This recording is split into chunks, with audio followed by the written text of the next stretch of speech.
안녕하세요. 브릿지 조성준입니다. 부동산 침체 분위기가 계속되는 가운데 지방을 넘어 수도권, 서울까지 신축단지 미분양 문제가 심각한 상황입니다.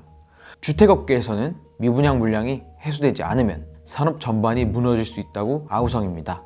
개별 사업장들도 남은 집들을 털어내기 위해 할인 분양, 중도금 무이자 대출, 계약금 무료 반환 등 각종 대책을 내놓고 있습니다.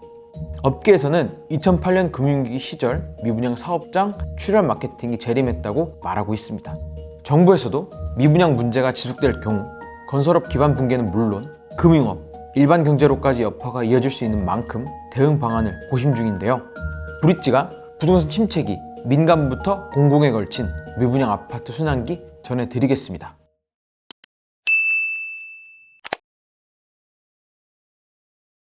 국토교통부가 발표한 작년 주택통계에 따르면 전국의 미분양 주택은 총 68,107가구입니다.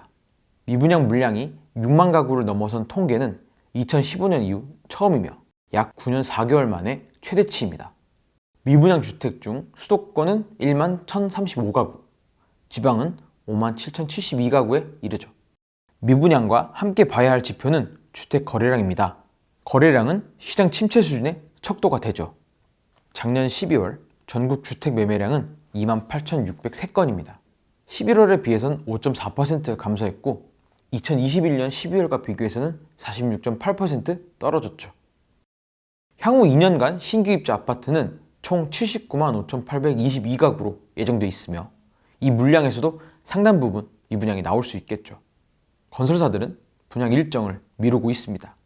부동산 R114가 발표한 자료에 따르면 2월 둘째 주에는 경기 부천시 상동, 부천 영상 한 곳에서만 청약 접수를 진행했습니다. 이 아파트는 공공임대 주택입니다. 즉 민간에서 공급되는 물량은 없었다는 거죠. 올해 2월은 궂은 날씨와 설 연휴 등 매매 시장에서 비수기라는 점을 고려해도 한 주간 민간 분양 단지가 없었다는 점은 부동산 침체 현상을 여실히 드러냅니다. 특히나 지방은 미분양 문제가 해소되지 않으면 이전 수준으로의 물량 회복은 먼 이야기라고도 하죠.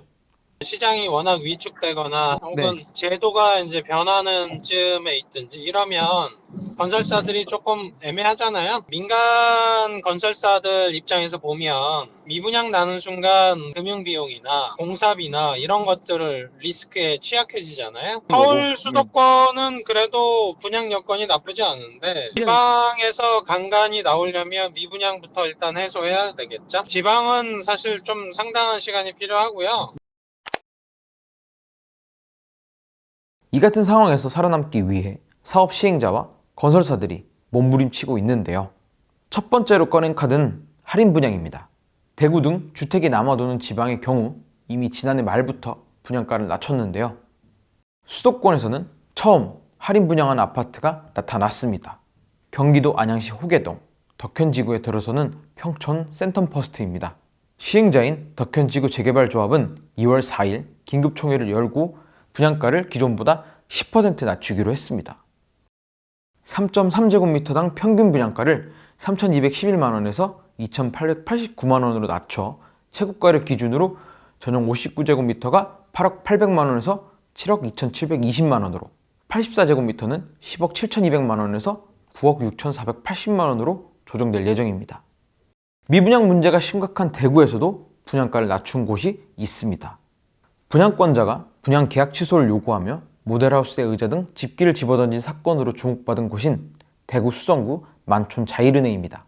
이 아파트 전용 84제곱미터 분양가를 기존 11억 원대에서 발코니 확장비를 포함해 9억 원대 수준으로 내렸습니다.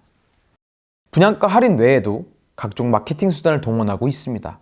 대구 달서 롯데캐슬 센트럴 스카이에서는 계약금 이자 지원 제도를 도입했습니다. 계약한 사람에게 계약 후 준공까지 입금한 계약금의 5에서 7%를 투자 수익처럼 돌려주는 방식으로 대출기한 연장 등 자금 유지를 위한 최소 계약률을 맞추기 위한 것이죠. 중도금을 무이자로 대출해주는 방법도 많은 사업장에서 활용하고 있습니다. 대구 수성구 시지라운 프라이빗은 입주지원금 7천만 원에 더해 중도금 무이자 혜택을 제공합니다. 파주시 이편에서상 헤이리, 충북 음성군 음성대 센트럴시티처럼 대형 건설사에서 시공을 맡은 단지도 미분양 한파를 피하지 못했죠. 경품 혜택도 제공하고 있습니다.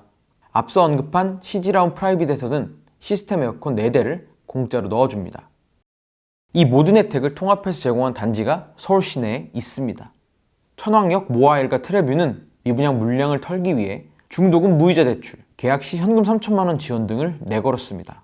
기존 계약자에게도 할인 분양, 발코니 무상 설치 등의 혜택을 소급 적용하는 계약 조건 안심보장제를 약속했죠.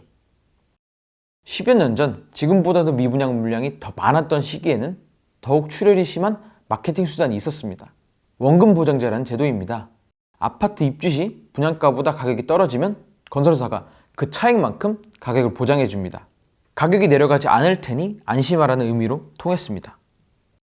분양가가 비싸고 거기다가 또 금리 자체가 너무 오르다 보니까 사람들이 이런 미분양 대책을 세워도 아예 움직이지가 않는 분위기지. 그러다 보니까 이제 건설사로서는 옛날 것까지 다 동원해서 미분양 마케팅을 진행하고 있는데 현실적으로 그게 지금 잘 먹힐 수 있을지 하는 부분들에 대해서는 되게 회의적이다. 사업 진행으로 인해 회사에 악영향을 줄 것이라는 전망에 사실상 시공권까지 포기한 대형 건설사도 있는데요. 대우건설은 최근 440억 원을 손해보고 울산 동구 일산동 푸르지오 주상복합 분양 사업에서 물러났습니다. 분양시장 침체로 대거 미분양이 우려되는 만큼 공사를 시작하기 전 손절한 것이죠. 정부에서도 미분양 문제 해결에 나서고 있습니다. 한국토지주택공사는 악성 미분양으로 악명이 높은 서울 강북구 칸타빌 수유팰리스의 전용 19제곱미터에서 24제곱미터 36가구를 가구당 2억 1천만 원에서 2억 6천만 원 선 총 79억 4,950만 원에 매입했습니다. 곧바로 논란이 일었습니다. LH가 매입한 가격이 사업장에서 이미 할인하고 있던 15% 낮춘 값이었기 때문입니다. 원희룡 국토교통부 장관 또한 LH의 매입 가격을 강하게 비판했습니다. 원 장관은 지난 1월 31일 내 돈이었으면 이 가격에는 안 산다며 국민 혈세로 건설사의 이익을 보장해주고 도덕적 해이를 부추기는 꼴이라고 지적했습니다. LH의 미분양 물량 매입 이후 정부는 건설업계의 자구책 노력을 재차 강조했습니다. 원 장관은 2월 1일 분양가를 낮추면 미분양 주택도 시장에서 소진될 수 있다고 말했습니다. 주택업계가 정부가 미분양 물량을 소화해달라고 한 데 따른 반응입니다. 원 장관은 분양가 인하를 비롯해 건설업계의 자구책이 필요하다고 재차 강조했습니다. 미분양을 사들일 단계가 아니다. 스스로 살아남겠다는 자구책도 없이 미분양을 사달라니 어불성설이라고 말했죠. 대형 건설사마저 일부 손해를 감수할 정도로 미분양 위험은 시장에 가득합니다. 올해부터 내년 12월까지 전국에서 입주가 예정된 물량은 79만여 가구입니다. 최근 2년간 입주한 물량이 64만여 가구인 점과 비교하면 분위기는 좋지 않지만 공급은 오히려 늘어납니다. 미분양 문제는 긴 싸움이 될 것입니다. 어쩌면 지금보다 더 기상천외한 출혈 마케팅도 나올 수 있죠. 급변하는 부동산 시장, 브릿지가 놓치지 않고 전해드리겠습니다. 저희 브릿지에 궁금하신 점, 더 알고 싶은 이야기를 댓글로 남겨주세요. 지금까지 브릿지 조성준이었습니다. 구독과 좋아요, 알림 설정까지 부탁드립니다.